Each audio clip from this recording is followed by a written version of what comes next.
Welcome in. The nation's highest court seems to be deeply at odds over one of the biggest topics that impacts people nationwide and especially here at home, homelessness. After hearing arguments today, the Supreme Court appeared to be divided along ideological lines over a small city in Oregon called Grants Pass and its ban on homeless sleeping in public spaces. But the overall consensus for justices seem to be such policy questions best left to local officials and not for the high court. Tentative votes will be casted in the coming days, and a decision not expected until late June. It comes as homelessness has been a growing issue on the West in the last decade for a number of cities, including Palm Springs.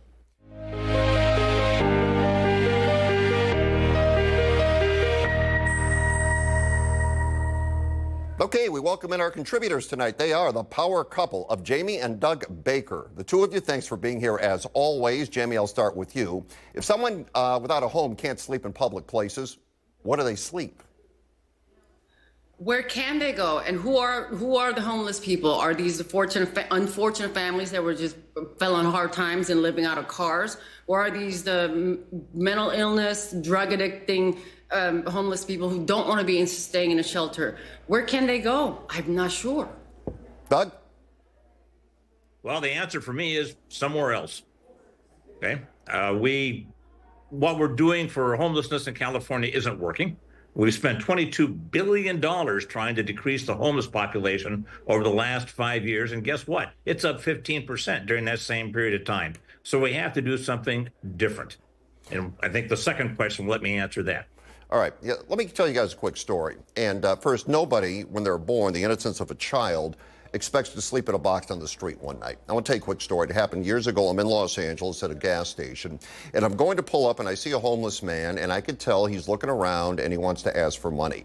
And at that point, I thought, I don't even want to deal with this. So I drive around one more time. Then I go back into the gas station, and he's there.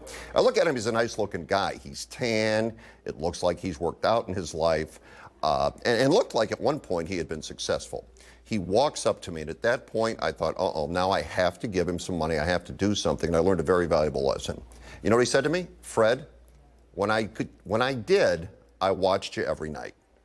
And that is a guy that ended up homeless on the street, walking around. And that always struck me. It always stayed with me that here is someone who had had so much success and had fallen on such tough times. The problem here is everybody wants to help, but no one can figure out what to do. And moreover, no one wants the homeless people in their neighborhood. That's the issue. I don't think it's a point of people don't want to help. We all want to help. But if we're being completely honest with each other, you don't want someone who was homeless sleeping right next to your fence. That's the dilemma here, Doug. I think that's what must be addressed. You're absolutely correct. That's why I believe, cities have to clean up. Here's what I believe, Fred. A lot of people that are unhoused are suffering from addiction or mental health. And these initiatives that keep being passed of just getting beds, finding a house for them to live in will solve the problem. No, it won't. You've got to get to the core of the problem, which is addiction, mental health.